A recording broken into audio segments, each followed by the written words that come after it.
સારા સારા કર્મ આપણે કરી લઈએ તો ત્યાં જવાનું અને પછી કર્મનું બેલેન્સ પૂરું થઈ જાય એટલે વળી પાછું નીચે આવવાનું. નીચે ક્યાં જવાનું? તો કે ભાઈ જ્યારે ચિત્રગુપ્ત એના ખાતાને ખોલે તો જો એને નરકમાં જવું હોય તો એનું આગલું કર્મ એવું હોય તો એને નરકમાં જવું પડે.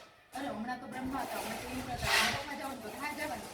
શું? તો કે જેવા આપણા કર્મો છે એ પ્રમાણે આપણને ફળ મળ્યું.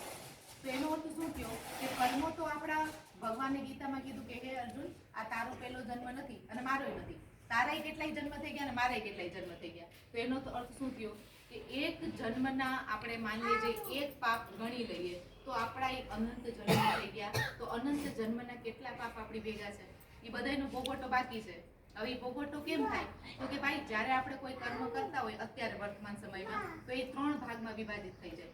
સંચિત કર્મ, જેવું જીવ આ શરીર ધારણ કરે તો એ વિધાતા લેખ લખે. એ શું છે? એ પ્રારબ્ધ છે. એટલે આ જન્મમાં આ સમયે તમારે આટલું જ ભોગવવાનું છે. આજ તમારા પતિદેવ હશે, આજ તમારા માતા પિતા હશે, આજ તમારા બાળકો હશે, આ બધું નિશ્ચિત. તો આ શું છે? આને પ્રારબ્ધ કહેવાય. ક્રિયમાણ શું છે? કે અત્યારે તમે કંઈક એવા કર્મ કરો છો અને એનું ફળ તમને તાત્કાલિક દેવામાં આવે તો એ ક્રિયમાણ થઈ જાય. હવે આ બધાનો હિસાબ કોણ રાખે? ભાઈ આપણને તો કઈ અક્કલ નથી, આપણે તો કરતા હોઈએ, ભૂલી જતા હોય. તો આ બધો હિસાબ તો બધાયના હૃદયમાં ભગવાને એવી વ્યવસ્થા રાખી છે, પોતાનું એક સ્વરૂપ બતાવેલું છે. ભગવાન આપણા હૃદયમાં બેસીને આપણા પ્રતિ ક્ષણના કર્મોને નોંધે છે. તો હવે આપણે એમ કહીએ કે આટલો બધો હિસાબ ભગવાન પાસે છે. ભીષ્મ પિતામાં જે છે 92ની સૈયામાં સુતાઈ પોતે જન્મ પહેલા એ ભીલના દીકરા હતા અને એને ઓલું જે સાપને આમ ઉપાડીને કાંટાની ગોળીમાં નાખી દીધું હતું એનું ફળ એને ભોગવવું પડ્યું 73 જન્મને પછી અને 92ની સૈયામાં સૂવું પડ્યું.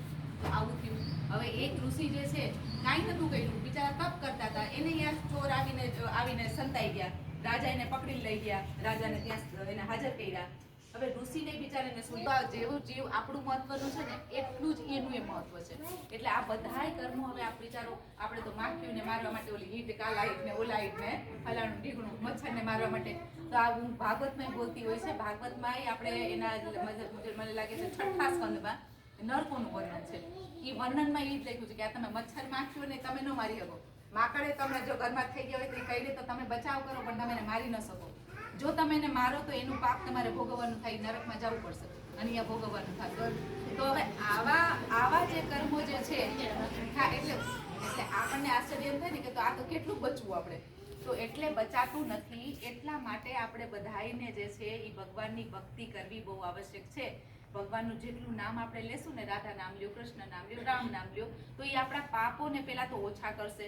કેમ કે જો નામ મન સાથે હશે ને તો ભગવાને કીધું કે નામમાં ભગવાને પોતાની બધી શક્તિઓને બેસાડી દીધી છે, પોતાની શક્તિઓ.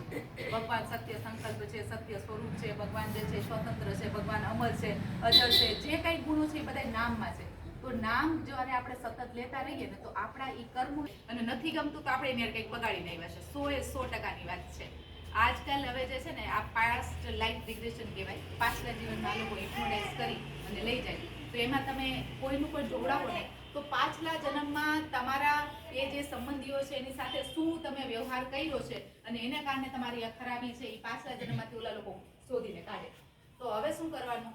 તો ભાઈ હવે તો આપણને એટલી તો ખબર પડે કે એને આપણે હિન્દુ સનાતન ધર્મ પ્રેમીઓ છે એટલે આપણે તો શાસ્ત્ર જ કહે છે કે તમારો જન્મ જે છે એ એક નથી અનેક છે અને આ બધું જે છે એ તમારા જે સંબંધીઓ જે છે જે કાંઈ તમારી સાથે થાય છે એ બધાય તમારા પાછલા કર્મોનો જ હિસાબ કિતાબ છે.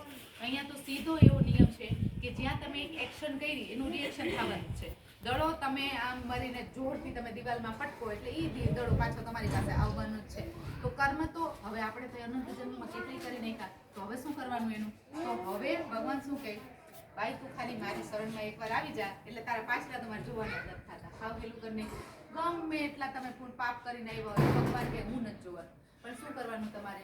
પાછલા પાપની તોબા કરી લેવાની કે હવે મારેથી એવું ન થાય, ભગવાનની કૃપા કરો, મારી પર દયા કરો, હું સજાગ રહીશ અને સાથે સાથે હું તમારી શરણમાં છું. તો શું આટલું કરવાથી થઈ જાય? તો કે ભાઈ નહીં થાય. શું કામે? કારણ કે આદત છે આપણને. રાત દિવસની એની પાછા સામે આવશે જે આપણે વિરોધ પાર્ટી વાળા છે એ જેવા ભેગા આવે ને કંઈક વળી ઊંધું બોલે તો વળી કંઈક આપણને ખોટું લાગે, વળી આપણા 2-3 શબ્દો આપણા નીકળી જાય. તો આ બધામાંથી બચવા માટે પ્રેમાનંદજી મહારાજજીનો રસ્તો બધાયથી સરળ. શું? તો કે ભાઈ જો બધાય શાસ્ત્રોમાં લખ્યું, ગીતામાં ભગવાને લખ્યું કે આ જે જીવ છે એ બધા મારા જ અંશ છે. ઈશ્વર અંશ જીવ અવિનાશી ચેતન અમલ સહજ સુખરાશી મમેવાંશો જીવ ભૂતે સનાતન. તો આ શું કીધું? તો ભગવાને એમ કહી દીધું કે ભાઈ બધાય ખાલી તમે આ મનુષ્ય જ નહીં બધાય કણકણમાં અને બધા જીવોમાં હું બેઠેલો છું. એનો અર્થ શું થયો? હવે તમે સામેવાળા વ્યક્તિ જેની સાથે તમારે વ્યવહાર કરવાનો છે એમાં તમે એ વ્યક્તિને ન માનો અને એની અંદર જે ભગવાન બેઠો છે એને જુઓ અને એની તમે સેવા કરો તો શું થાય? હવે તમારું કર્મનું લેનદેન જે છે એ કંઈ ગણાશે નહીં. હવે તમારું નવું ભાતું ભેગું થશે નહીં. પાછલું તો તમારું સેટલમેન્ટ જે છે એ પૂરું થાય છે. સાથે સાથે હવે એ તમારી સાથે જે વ્યવહાર કરે છે એ વ્યવહારને કારણે તમારું પાપ કે પુણ્ય જે છે એ નોંધાશે નહીં. તો આ શું થયું? હવે આ ભક્તિ માર્ગમાં આપણે આગળ વધ્યા. ભગવાનને કહી દીધું કે ભગવાન હું તમારી શરણમાં છું. કારણ કે જો શરણમાં નહીં જાય તો નરકના બધા દ્વાર ખુલ્લા જ રાખ્યા છે. આપણે આટલા જન્મ આટલા કર્મો આ જન્મના ખાલી યાદ કરીએ જોઈએ આ કેટલા મચ્છરને માર્યા છે, કેટલા આપણે એવા માખીઓને મારી હશે ને ક્યાં જવાનું. આ બધું લખ્યું છે શાસ્ત્રમાં, ભાગવતમાં લખ્યું છે કે તમારે લખ્યું એ નર્કનું નામે લખ્યું છે ભાગવતમાં. હું જ્યારે બોલતી હોય ને ભાગવત વિસ્તારથી ત્યારે એમાં બધું કહેતી હોય. તો આ રીતના છે. તો ભોગવવાનું તો છે જ છે.